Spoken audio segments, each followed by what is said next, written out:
voile est déchiré, tout est accompli, victoire. Tout est accompli, le voile est déchiré, tout est accompli, chantons victoire.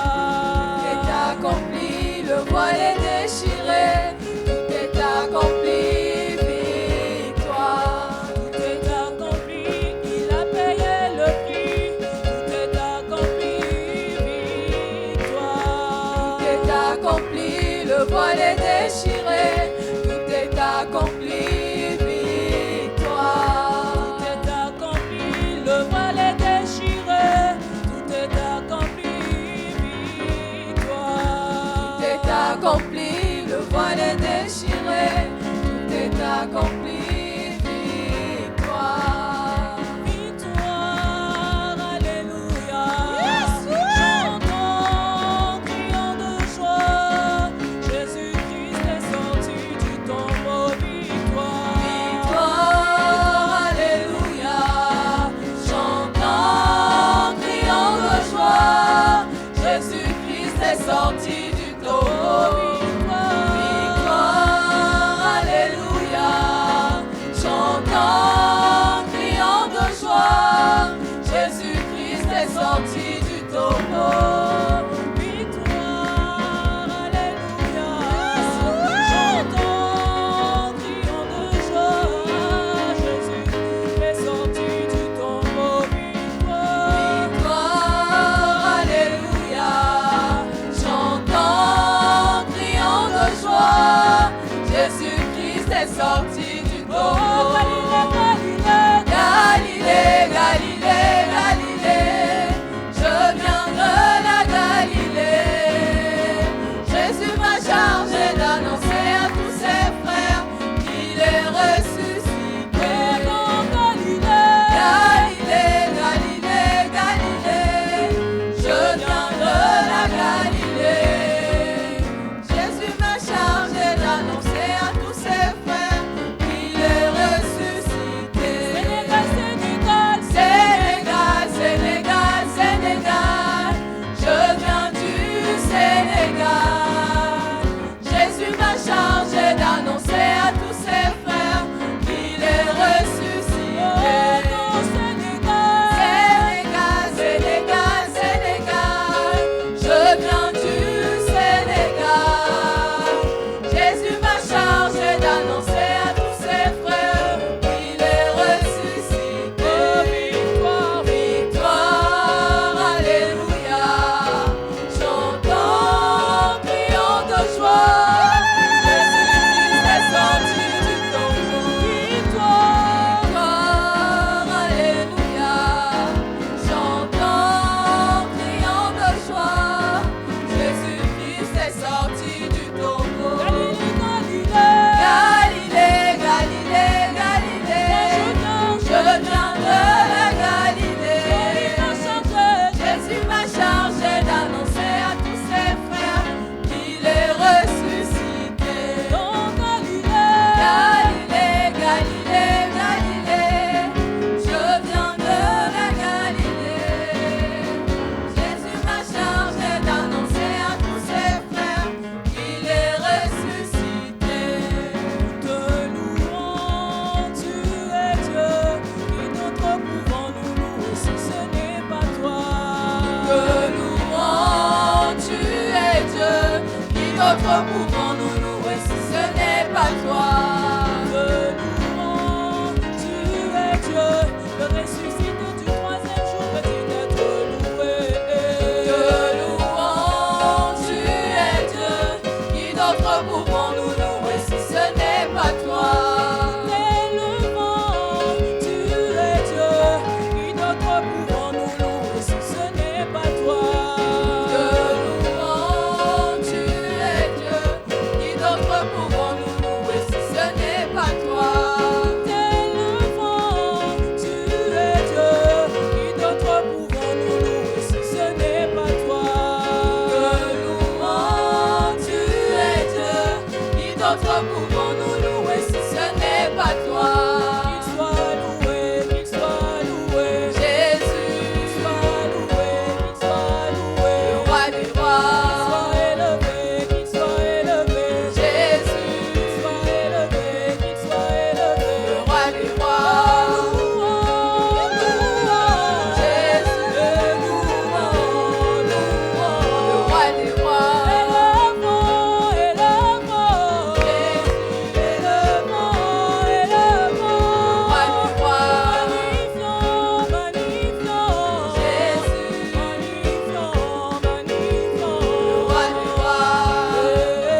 J'invite l'Église à se lever maintenant dans la maison de Dieu. Et j'aimerais inviter la famille de frère Otis, ou surtout frère Otis et sœur Jojo, à venir m'aider. Et s'il y a d'autres qui veulent prier avec moi pour l'enfant, vous pouvez venir aussi. Mais nous voulons inviter l'Église à prier avec moi pour l'enfant. Encore, ce n'est pas une prière qui va sauver l'âme. À mon avis, l'âme de l'enfant est touchée, protégée par la foi de maman, la foi de l'Église, jusqu'à ce que l'enfant arrive au moment de leur propre compréhension. C'est pourquoi nous devons servir comme un modèle. Amen. Vous avez une responsabilité. Mais à la fois, nous croyons aujourd'hui, avec la prière que nous allons prier, que Dieu va poser sa main sur l'enfant. Dieu va poser sa main sur la famille, l'Église, et Dieu va protéger, garder l'enfant entre ses mains pour les jours à venir, au nom du Seigneur. Amen.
au nom de Jésus. Seigneur, je prie aujourd'hui pour notre sœur Emmanuel et pour l'enfant Erwin, Seigneur, que tu continues l'œuvre que tu as commencée, Seigneur, jusqu'à ton avènement. Seigneur, nous prions dans le nom de Jésus, que ta main repose sur la famille, que tu nous guides, que tu nous diriges, Seigneur, que l'Église accepte et marche dans les responsabilités comme un modèle de croyants, et que la famille aussi reconnaisse leurs responsabilités individuelle de manifester l'amour de Dieu, les compassions de Dieu, la grâce de Dieu dans la vie de l'enfant, Seigneur.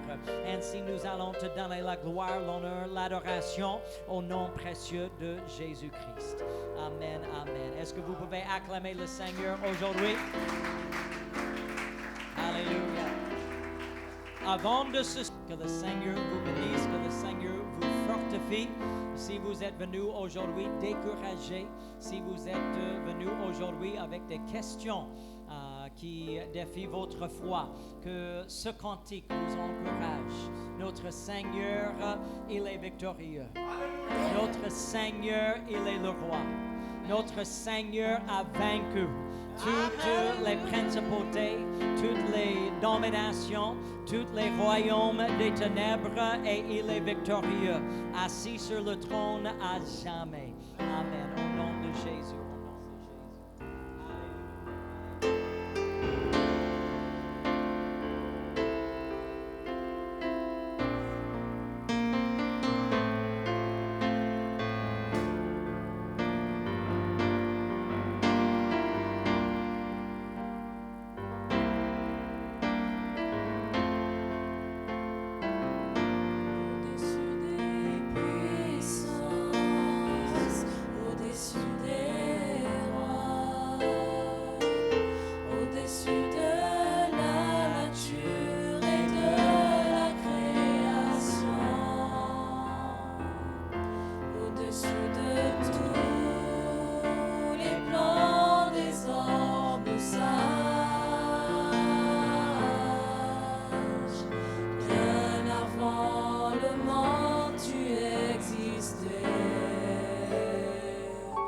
Au-dessus des royaumes, au-dessus des trônes, au-dessus des merveilles que ce monde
tout le monde peut se tenir debout afin de louer et donner à Dieu la louange dont il est digne de recevoir aujourd'hui dans ce lieu. Alléluia, alléluia, alléluia, alléluia. Oh, Seigneur Jésus, Seigneur Jésus, Seigneur Jésus. Alléluia, alléluia, alléluia, alléluia. Amen. Alléluia. Dieu est bon. Alléluia. Est-ce que nous pouvons rester dans sa présence pour encore un moment? Quelle rose.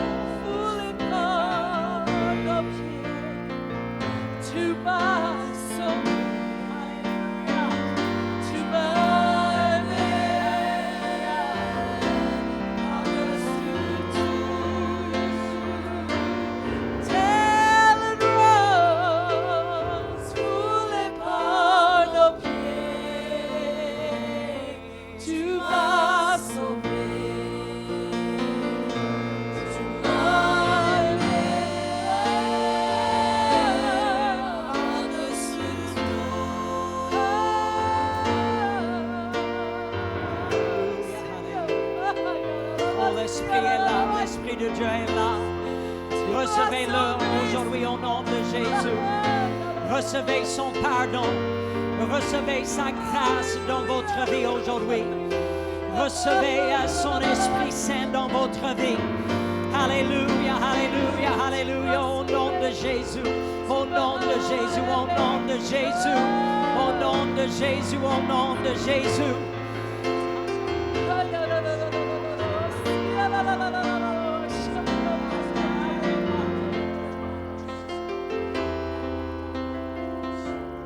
Alléluia, alléluia, alléluia, alléluia. Au nom de Jésus, au nom de Jésus. Alléluia, alléluia. Alléluia, alléluia. Au nom de Jésus, au nom de Jésus. Nous allons lire dans nos Bibles, dans le livre des Hébreux, chapitre 12. Je vous encourage, après la clôture de notre culte aujourd'hui, de rester avec nous. Nous allons passer un bon moment ensemble en mangeant, en passant un peu de temps dans la communion fraternelle et tout le monde est invité à rester manger avec le peuple de Dieu. Et je vous encourage de recevoir tout ce que Dieu a préparé pour nous. Restez debout pour un moment encore, Hébreux chapitre 12, et je vais lire le verset 1 et le verset 2, qui nous dit ainsi au sujet de notre Seigneur Jésus-Christ. Nous donc aussi, puisque nous sommes environnés d'une si grande nuée de témoins, rejetant tout fardeau et le péché qui nous enveloppe si facilement, et courons avec persévérance dans la carrière qui nous est ouverte. Ayons les regards sur Jésus. Dites à votre voisin, mes regards sont sur Jésus. Regardez quelqu'un d'autre et dites, mes yeux sont fixés sur Jésus. Le chef est le consommateur de la foi.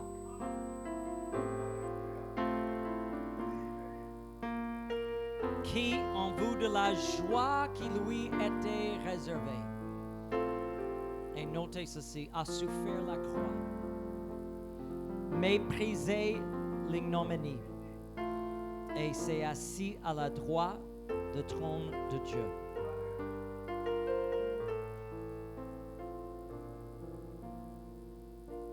Je peux dire aujourd'hui que selon les Écritures, selon l'histoire, selon notre propre expérience, nous pouvons témoigner aujourd'hui. La croix n'est pas la fin de l'histoire. Il y a quelque chose destiné après la croix. En vue de la joie qui lui était réservée. Sachant qu'il y a quelque chose qui l'attend après la croix. Jésus a persévéré. j'aimerais vous encourager aujourd'hui. Dans votre vie, il y a quelque chose qui vous attend. Après la croix, après les douleurs, après les souffrances, après les problèmes, après tout ce que ce monde peut emmener contre votre foi, contre votre confiance, contre votre connaissance du Seigneur Jésus-Christ. Il y a toujours une joie pour le peuple de Dieu. Je vais prêcher pour quelques minutes aujourd'hui, après la croix. Après la croix.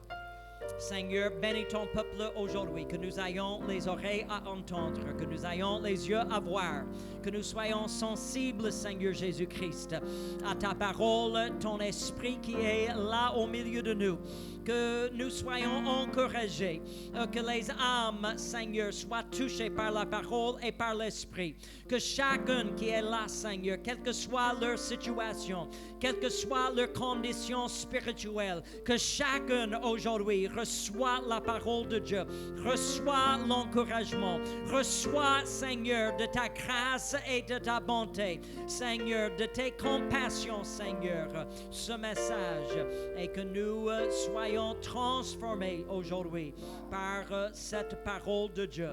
Et ma prière, et je le prie aujourd'hui au nom précieux de Jésus-Christ. Amen, amen. Vous pouvez vous asseoir dans le nom précieux de Jésus. Merci à chacun qui est venu. Et vraiment, nous sommes heureux, nous sommes ravis de vous voir aujourd'hui. Soit votre première fois d'être avec nous, soit vous êtes une fidèle à la maison de Dieu. Nous ne pouvons pas louer le Seigneur avec tous les membres du corps de Christ. Ainsi, vous êtes important dans la maison de Dieu. Comme nous venons de célébrer le Saint-Seine, comme nous devons reconnaître le corps brisé, le sang versé de Seigneur Jésus-Christ. Nous ne pouvons jamais penser à la croix de Seigneur sans reconnaître que Jésus a souffert. Il y avait les douleurs attachées à la croix de Jésus-Christ. Il y avait des souffrances. Ne croyez pas que Jésus n'a pas expérimenté toutes les douleurs de la croix. Ce n'est pas ma mission aujourd'hui de parler de tous les éléments de la crucifixion. Mais je vous assure aujourd'hui, la crucifixion est le moyen de punir et de mourir quelqu'un le pire dans l'histoire de l'humanité. La croix est un symbole de l'injustice contre notre Dieu, un symbole de la trahison qu'il a souffert, un symbole de l'intolérance religieuse qui existe dans le monde dans l'époque du Seigneur et qui continue à exister dans notre temps. C'est un symbole de la justice de l'humanité, la justice même et la haine de Dieu envers le péché. C'est un symbole de péché au sein de l'humanité et la réponse, la seule réponse de notre Dieu à sauver cette humanité. C'est un symbole de la mort d'un innocent afin de sauver les coupables. Mais à la fois, c'est un symbole des douleurs. Aujourd'hui, ou peut-être durant les derniers jours, peut-être vous avez vu des images, vous avez peut-être vu des vidéos, vous avez vu quelque chose qui a monté la souffrance de Jésus-Christ sur la croix. Mais je vous assure, aucun film, aucune image peut communiquer les douleurs que le Seigneur Jésus-Christ a souffert entre les mains des Romains. Si vous étudiez l'histoire des Romains, ils aimaient, et je souligne le mot aimer, ils aimaient crucifier les gens. Peut-être pour nous aujourd'hui, c'est inimaginable à croire parce que nous sommes un peu sensibilisés aujourd'hui. J'espère que ce n'est pas dans l'esprit de quelqu'un ici que vous voulez tuer quelqu'un, que vous voulez torturer quelqu'un, que vous voulez torturer quelqu'un avec le maximum de douleur. J'espère que cela n'existe point au milieu de nous. Mais dans les Romains, c'était comme une compétition, c'est comme un jeu. Qui peut affliger au maximum? Qui peut faire souffrir au maximum? Et ils avaient inventé la crucifixion qui s'exprime la méchanceté de l'humanité. C'est le moyen le plus cruel pour condamner à mort quelqu'un. Les souffrances de Jésus-Christ à travers de la croix. Et je parle dès le jardin où il a prié, où il a été trahi. Dès que les soldats qui l'avaient emprisonné ont commencé à le maltraiter, tous les coups de fouet qu'il a reçus, tous les gifles de main qu'il a reçus, on ne peut pas imaginer. La Bible, Hébreux chapitre 12, le verset 2, nous parlons de la souffrance de la croix, l'ignominie de la croix. Et je vous dis, c'est plus que physique. Il est écrit durant l'apparence de Jésus devant le Sanhédrin. La Bible dit même durant ce moment difficile que les gens ont craché sur lui.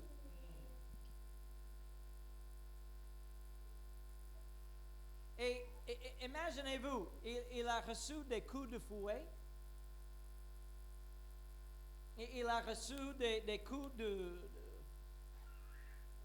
bois, il a porté une couronne, des épines. Au milieu de ça, pourquoi cracher sur quelqu'un? Parce que quand on crache sur quelqu'un, ce n'est pas pour blesser le corps, c'est pour blesser l'esprit. Ainsi, nous comprenons que les souffrances de Jésus n'étaient pas isolées à son corps physique, mais même son âme a été brisée. Il y avait une douleur dans la trahison de Judas. Et nous qui avons expérimenté la trahison, nous connaissons bien les douleurs de la trahison. Les douleurs des adieux pendant le dernier repas avec ses disciples, sachant, comme le Jésus-Christ lui-même a dit, je ne vais plus boire de cette coupe jusqu'à ce qu'on le boive ensemble dans les lieux célestes. Les douleurs de l'intercession. Et vous qui vous n'êtes jamais entré dans l'intercession de la prière, vous ne pouvez pas comprendre les douleurs de l'intercession. Mais Jésus s'est exprimé dans l'intercession pour le salut de l'humanité, que il a versé comme le sueur son propre sang. L'arrestation de Jésus avait aussi ses propres douleurs.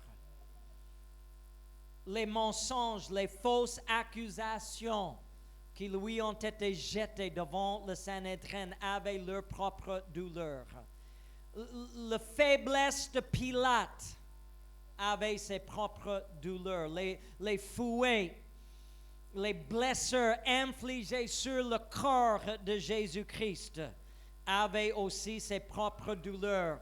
Le couronne des épines avait ses propres douleurs. Le chemin vers le calvaire avait ses propres douleurs. Mais écoutez-moi, parmi toutes ces douleurs, on ne trouve point la fin de son histoire. Parce qu'il n'est pas venu simplement pour souffrir. Il n'est pas simplement venu pour être trahi. Il n'est pas simplement venu pour verser de son sang. Mais il avoue quelque chose après la croix. Il avoue une joie qui lui est réservée. Il avoue quelque chose qui dépasse toutes les douleurs de calvaire. Même les douleurs ne sont qu'un moyen pour arriver à sa propre destination. Écoutez-moi, Dieu a planifié tout en son temps afin que Jésus-Christ dépasse les douleurs de la croix et arrive à la joie.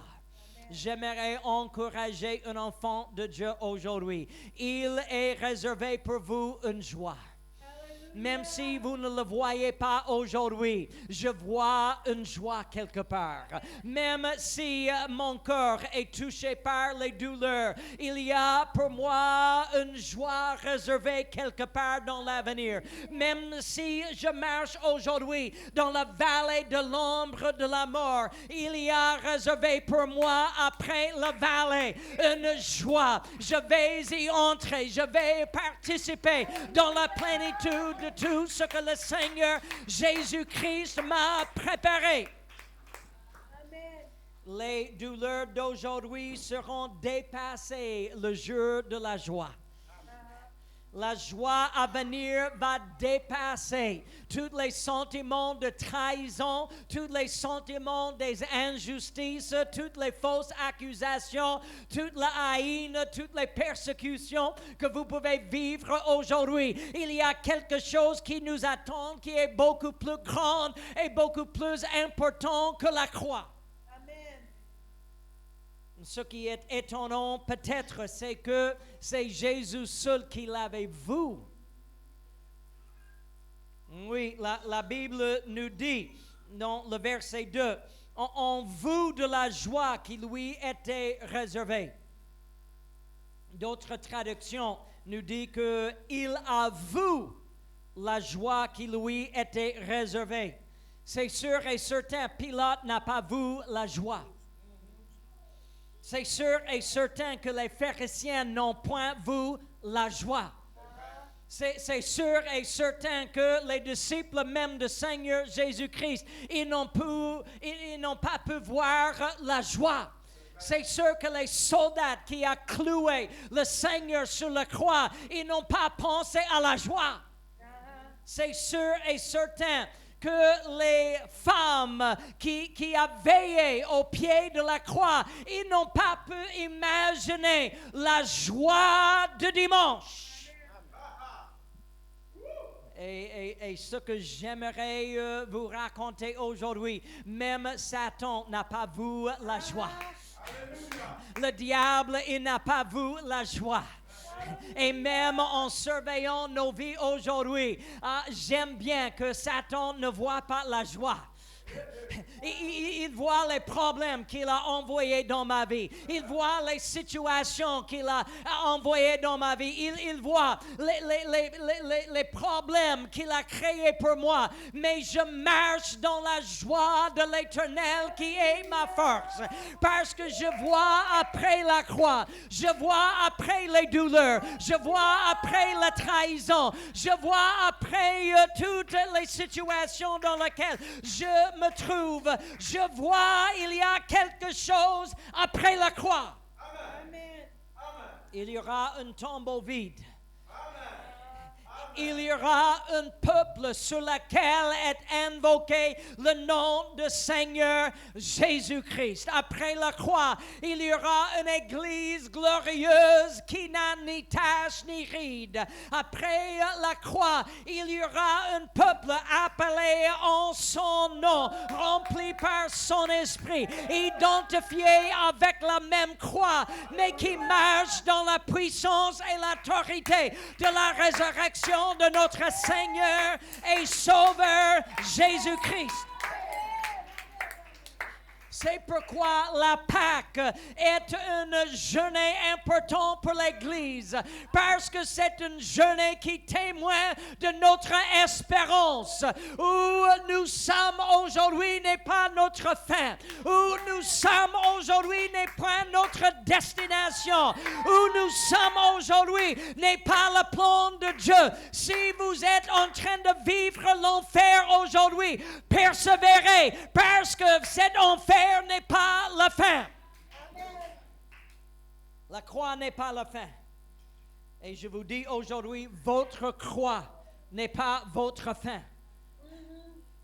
Après les douleurs de la mort, après les douleurs de la réjection, après les douleurs des reniements, après les douleurs des fausses accusations, après les douleurs de la trahison, après même les douleurs de péché, après les douleurs des promesses vides et négligées, après les douleurs d'une famille brisée, après les douleurs des divorces, après toutes les douleurs, il nous est réservé une joie. Pourquoi est-ce que nous, le peuple de Dieu, pouvons avoir une joie aujourd'hui? Écoutez-moi, ma joie n'est pas basée sur les résultats d'une élection. Alléluia. Oui, peut-être vous êtes joyeux, peut-être vous n'êtes pas joyeux, mais ma joie n'est pas basée sur qui est le président aujourd'hui et qui sera le président dans 2 jours. Mais ma joie n'est pas basée sur combien se trouve dans les comptes bancaires. Ma joie n'est pas basée sur les résultats des compositions, mes enfants. Et aussi les parents, votre joie n'est pas basée sur les résultats de vos enfants.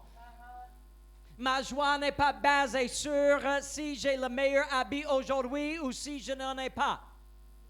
Ma joie n'est pas basée sur qui prêche et qui chante aujourd'hui. Ma joie n'est pas basée sur quel nom se figure dans le porte de l'église. Mais ma joie est la vérité. Mes péchés sont pardonnés. Mes maladies sont guéries.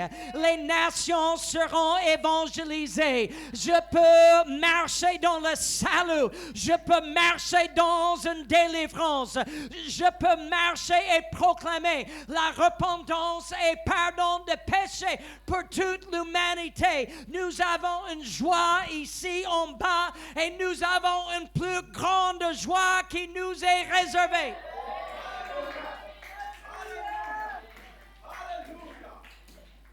Imaginez-vous pour un moment les femmes au pied de la croix de Seigneur Jésus-Christ, le cœur brisé, les larmes qui coulent mélangées avec le sang de Jésus. Imaginez le cœur de mère de Jésus, Marie, voyant son fils en train de mourir, la mort la plus difficile, la plus pénible du monde, voyant son fils en train d'être enveloppé dans le tissu de son ensevelissement. Si vous n'avez jamais expérimenté la mort d'un enfant, vous ne pouvez jamais le comprendre. Les sentiments de Marie de Magdala, celui qui a reçu une délivrance de 7 démons, en train de voir le seul homme qu'il avait aimé avec un véritable amour. Et maintenant, il est mort. Je ne peux pas imaginer peut-être ce que ces femmes avaient expérimenté durant les derniers moments de la vie de Jésus-Christ. Mais la Bible nous dit, en Jean chapitre 20, les 2 premiers versets, le premier jour de la semaine, Marie de Magdala se rendit au sépulcre dès le matin, comme il faisait encore obscur, et elle vit que la pierre était ôtée du sépulcre. et courut vers Simon-Pierre et vers l'autre disciple que Jésus aimait et leur dit, ils ont enlevé du sépulcre le Seigneur et nous ne savons où ils l'ont mis. Toujours des douleurs, toujours des questions, toujours des incompréhensions, mais notre Dieu est grand. Notre Dieu est grand. Toutes les questions ne sont pas la fin de l'histoire. Toutes les douleurs ne sont pas la fin de l'histoire. Notre Dieu a réservé pour vous une joie. Vous devez vous dire, mon histoire n'est pas arrivée à sa fin.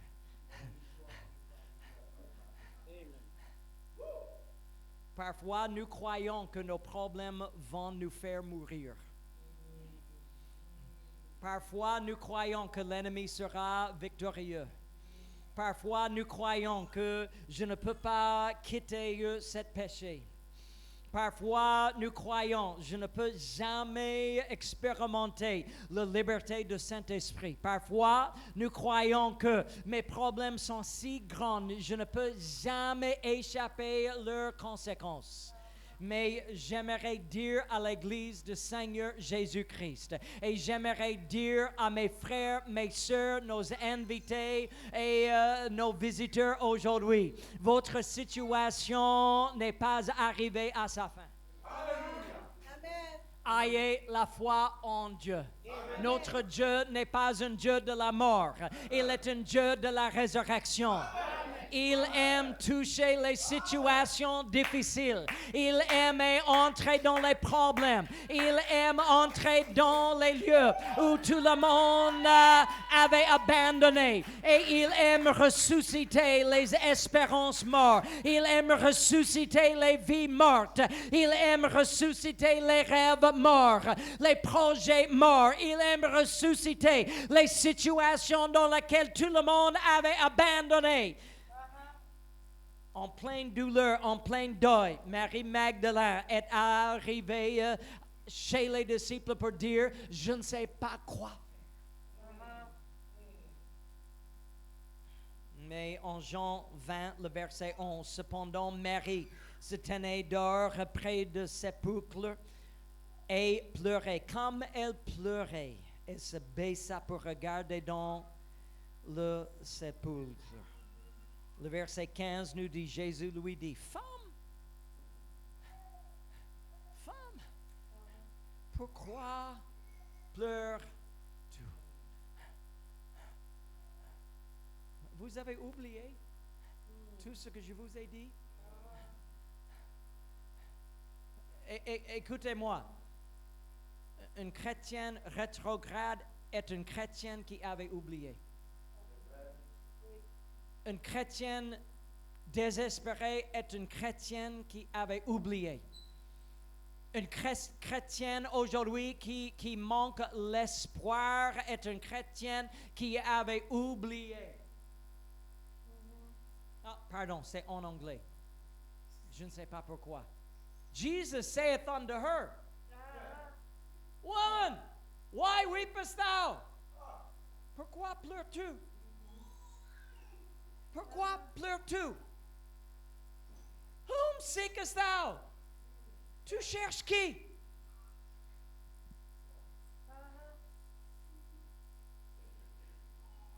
Vous avez oublié. La croix n'est pas la fin. Je vous ai dit, détruisez ce temple et je le rebâtirai après 3 jours. Je vous ai dit que même les prophètes ont déclaré que le Fils de l'homme doit être trahi. Et il doit mourir, mais ayez la foi. Après 3 jours, il va ressusciter. Le verset 16, Jésus lui dit, Marie. Ah, on est encore dans le français, gloire à Dieu. Alléluia. Marie. Quelle joie quand le Seigneur nous appelle par nom.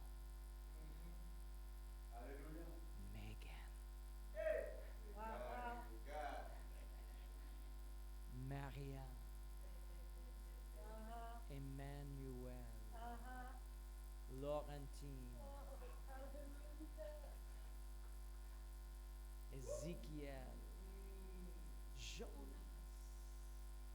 Le Seigneur connaît votre nom.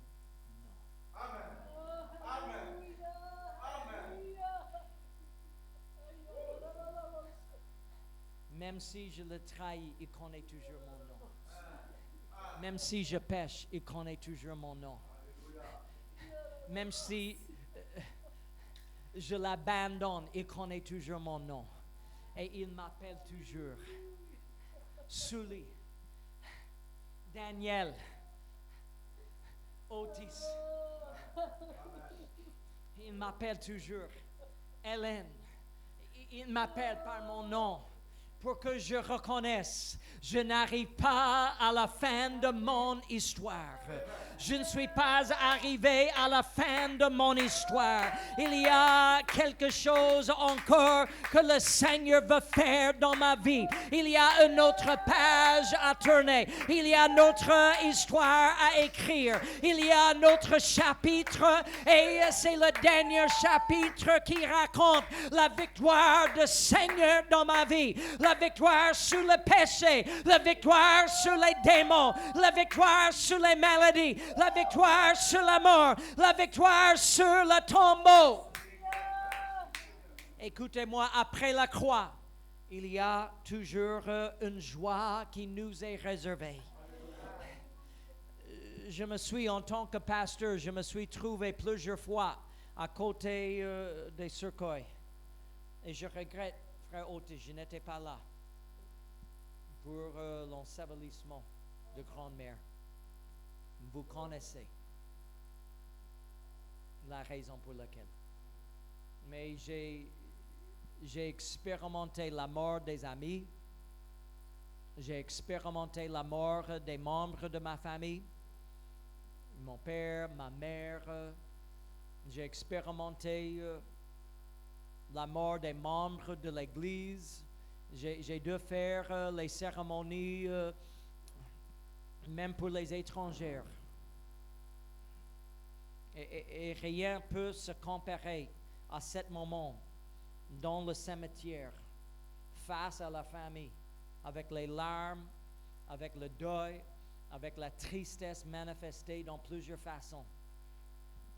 Et quand le cercueil est descendu, l'ennemi veut nous convaincre, voilà la fin.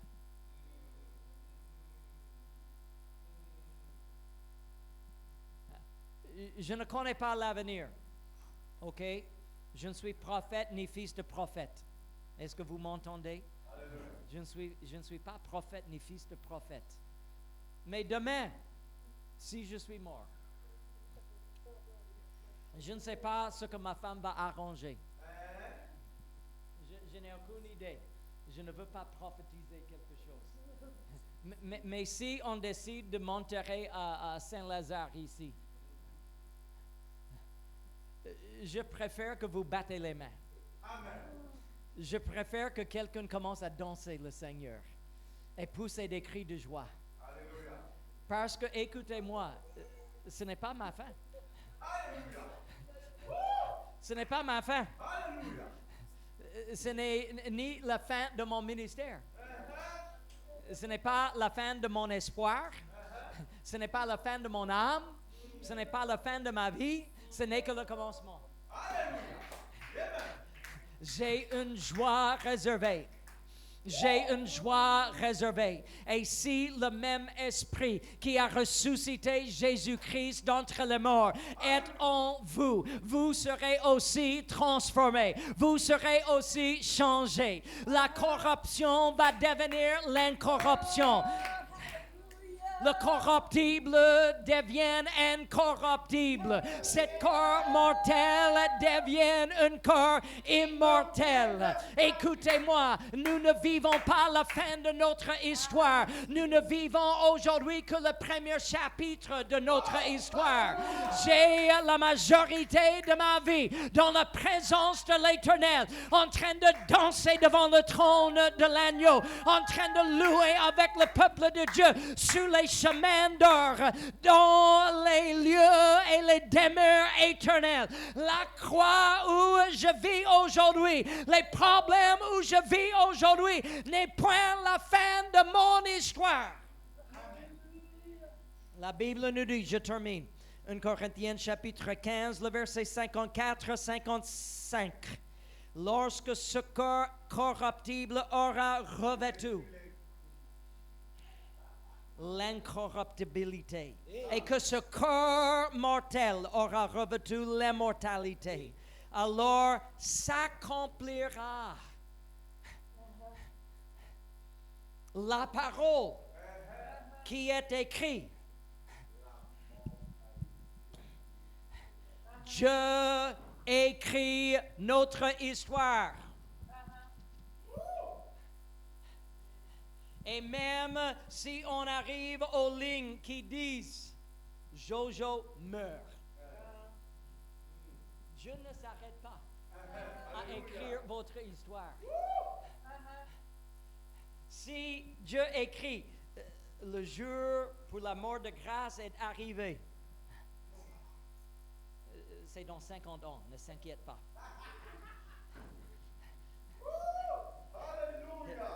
Dieu ne s'arrête pas. Il y a toujours quelque chose encore à écrire. Ce règne, quelle que soit la situation, Dieu a toujours quelque chose à ajouter à ton histoire. Alléluia.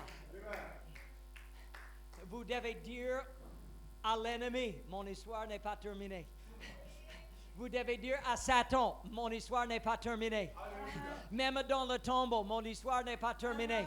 Même avec le cancer, mon histoire n'est pas terminée. Même si le sida arrive, mon histoire n'est pas terminée. Même si le COVID revient, mon histoire n'est pas terminée. Même si Satan se lève et commence à nous persécuter, la prison n'est pas la fin de mon histoire. Comme Joseph, comme Diapha, je peux sortir de prison et je peux entrer dans un paradis en haut, un palais en haut, et je vais marcher éternellement dans la parole que Dieu est en train d'écrire à mon sujet.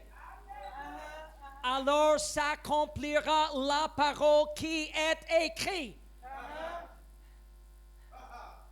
La corruption n'est pas la fin. Il y a un autre mot à ajouter.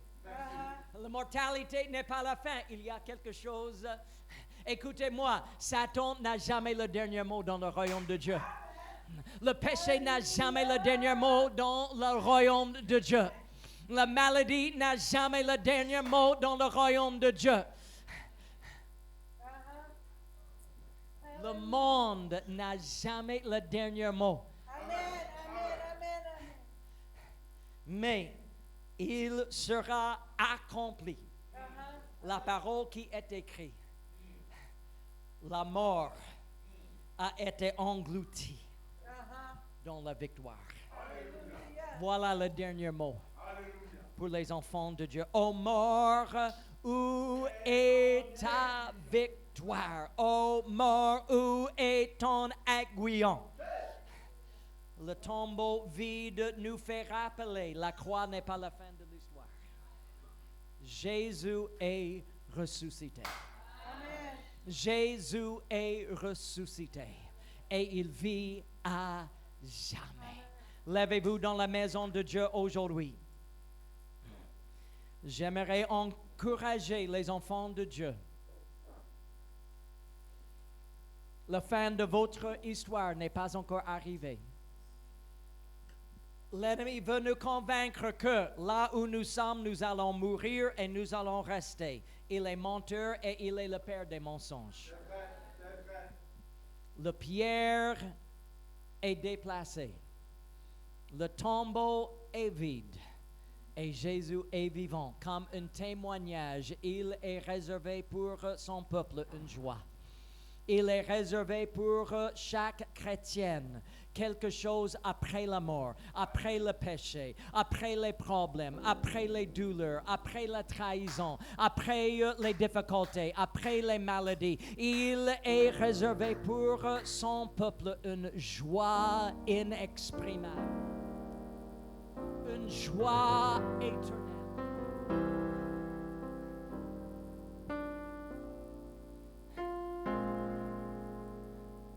Quelqu'un a bien dit, et j'ai fait référence à cela. Quelqu'un a bien dit, si aujourd'hui vous vous trouvez dans un enfer, persévérez, parce que vous n'êtes pas à la fin de votre histoire.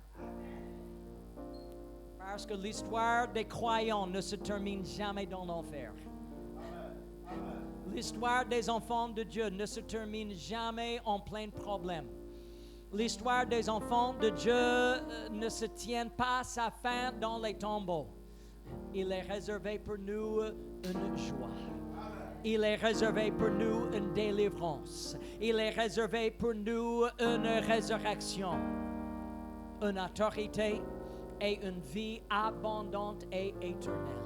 Est-ce que nous pouvons lever nos mains dans la présence de Dieu et remercier le Seigneur pour cette joie, pour cette promesse, pour cette vérité aujourd'hui au nom du Seigneur. Alléluia, je te remercie Seigneur. Je te remercie Seigneur pour tout ce que tu es en train de faire. Alléluia, alléluia, alléluia. Au nom de Jésus, au nom de Jésus. Alléluia.